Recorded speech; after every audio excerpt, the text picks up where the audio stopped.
Deadly Eyes, Chapter 1. The Caribbean sun was hot, but the gentle trade winds and cold Heineken made everything just perfect. The little island of St. Croix truly was paradise in the flesh. "I've got a proposition for you." Cuff looked up at the man's paunch. "You're talking to the wrong guy." "It's not what you're thinking." Cuff let his silence do his talking for him. $100 in it for you, for 6 hours of your time. 150, and 20 to listen to what's on your mind, to 20 up front. The man sat down. "You're pretty cocky, aren't you?" "If you say so." The man turned to the bartender. "2 more beers over here, Roger." He shifted his weight on the hard chair and then turned to Cuff. He frowned. "I can't quite get a finger on it. You're either rash or stupid. What is it?"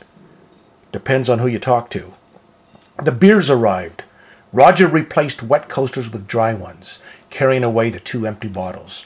"What I'm proposing is $20 to listen." The man set his Heineken down, spilling a bit of beer on his fresh coaster. "You really are, aren't you?" Cuff tossed out a grin. "I really are." "Stupid, I mean. Here I am about to get $100 into your pocket. 150. The man took a swig of Heineken and leaned back. "You know, you really are acting stupid. What if I decide to just get up and walk away? No $100, right? 150. Jesus."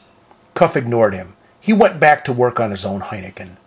"Look," the man said, "I'm willing to negotiate, but you've got to be reasonable about this. You haven't even heard me out yet." "I'm not," said Cuff. "What's that?" "Willing to negotiate. 150 or no go." "That's it?" "You got it." The man frowned. "I should have listened to my wife." He polished off 3/4 of his beer. "Okay, 150. He exhaled loudly. "Here's what I'd like you to do." 20 to listen. The man began shaking his head. "I can't believe this." Then he relaxed. "Okay, what the hell? It's a deal. The 20 up front." "What am I getting myself into?" "You took the words right out of my mouth," said Cuff. The man looked up and dug into his back pocket for his wallet. He removed a 20 and handed it over. Cuff studied the bill for several seconds, then stuck it in his shorts. "I'm all ears." "Well, that's a welcome change." The man sat down, adjusting himself on the beach chair. "It's like this. Someone's after me. They've been casing my place. What I'd like for you to do is to stake my house out tonight. I'm certain I'm going to be hit." The man was enjoying this. He seemed pleased with his choice of words. It showed in his eyes, in the way he waved his bottle of beer in the air when he talked. "Why me? You going to hear me out or not?" "Why me?" Cuff said again. The man exhaled loudly. He was a big guy in a small pair of shorts. His belly protruded with enormous pride, and his cheeks were puffy from having lived a good life for too many years. He was probably quite a bit younger than he looked. "I'll tell you why. Because I'm pretty hard-pressed at the moment. I know they're coming, and besides, you project a formidable presence." And Cuff knew the guy was right on that account. Cuff's angular jaw, coupled with his athletic body, did indeed project muscular strength. His 5'11" frame added to the effect. The big man waved his beer around. He was animated, like a big rubber ball rolling down a meandering slope. Though obviously completely out of shape, with the body of a god, but too bad it was Buddha, he always liked to remind people.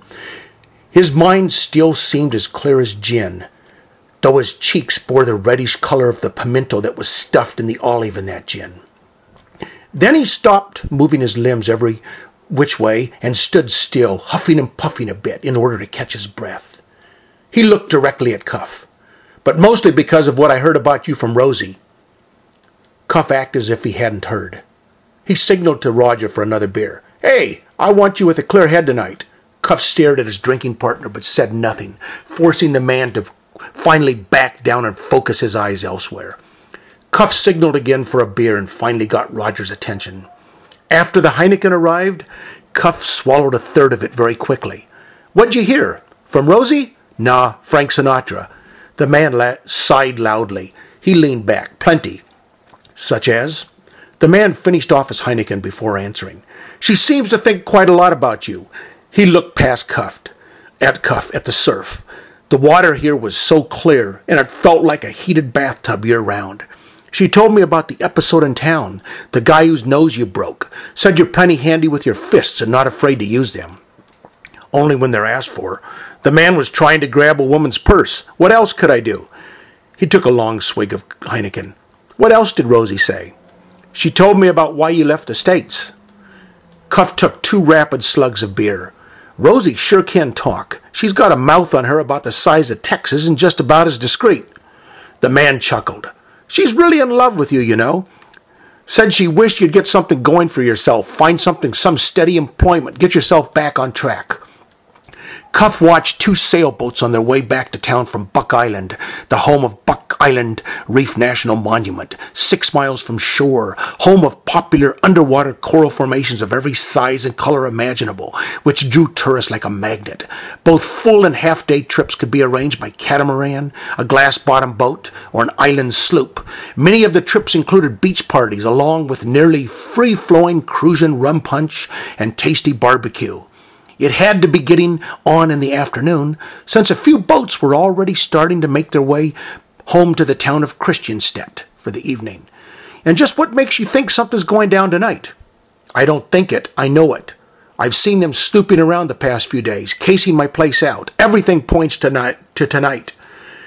He looked away from the question mark on Cuff's brow. By the way they've been acting, I'm certain tonight's a night.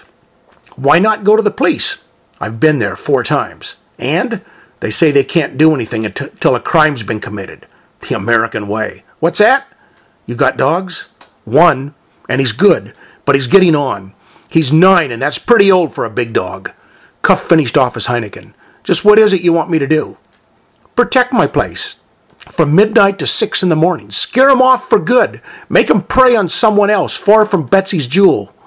Tourists to the island were always charmed by the historically descriptive names given to the old St. Croix estates. Names like Betsy's Jewel, Judith's Fancy, Humbug, Upper Love, Lower Love, Hard Labor, Anna's Hope, Profit, and Whim, among so many others, provided newcomers a glimpse into the island's rich history. In fact, in the late 1700s, the age of opulence on St. Croix, the little island was the richest sugar island in the entire Caribbean. The names of the old estates showed opulence, fortune, misfortune, hope, despair, hard work, love, and intrigue. The island's history could be read in the names of its old estates. The names that always intrigued Cuff, a man of letters. Your home's in Betsy's Jewel? That's right. A gorgeous view. Just magnificent. But it's isolated. It'd take public safety a good 15 to 20 minutes to get there in an emergency, and that's in the best of circumstances. 150, you say, from midnight to 6? That's correct. I'll need half up front. The man stood up again, pulled out his wallet, and handed over 3 $20 bills, a 10 and a 5. Then he looked around apprehensively, found nobody else paying him any attention, and he gingerly pulled out a gleaming new handgun, which was so sparkly clean that Cuff could almost see his own reflection in the handle. No guns, said Cuff. Guns only mean trouble. That's what I'm expecting, trouble. Here, give it a try. He handed the gun towards Cuff, who wouldn't budge. No guns, I said. The man looked quite put out. Do you know what this is, he asked. This here is a Kimber Pro Covert 2, one of the best of the very best. Cuff tried to stare him down, but the man's eyes held steady. I said no, but the man cut him off before the word guns could emerge from Cuff's tight lips.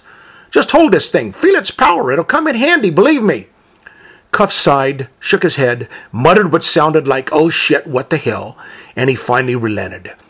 He fingered the gun, which was so lightweight that it surprised him, and it had such beautiful lines. How could such a deadly weapon feel so good to the touch and look so good to the eye? It was a real dichotomy to Cuff's way of thinking. He quickly handed the deadly piece of artwork back to the man standing there before him. No guns, I said, and I mean it. He was well aware that the expression on his face depicted the meaning he meant. The man stared back, steady stare to steady stare, until a seagull flying low broke the trance. Can I count on you, the big man in the short shorts finally asked. I'll be there, Cuff said. Good. I'll meet you at the entrance of the Gentle Winds condos, and you can follow me up the hill to my home. It's hard to find. It's a deal. Hey, Roger, another beer over here. And as Cuff waited for Roger to bring the beer over, he looked out into the lovely Caribbean, completely unaware of the eyes on him, the eyes that had been intently watching him from the very moment he had sat down. These were not naked eyes, for the distance between these eyes and the beach-board Kathy's fancy was too great for the naked eye to discern who was who.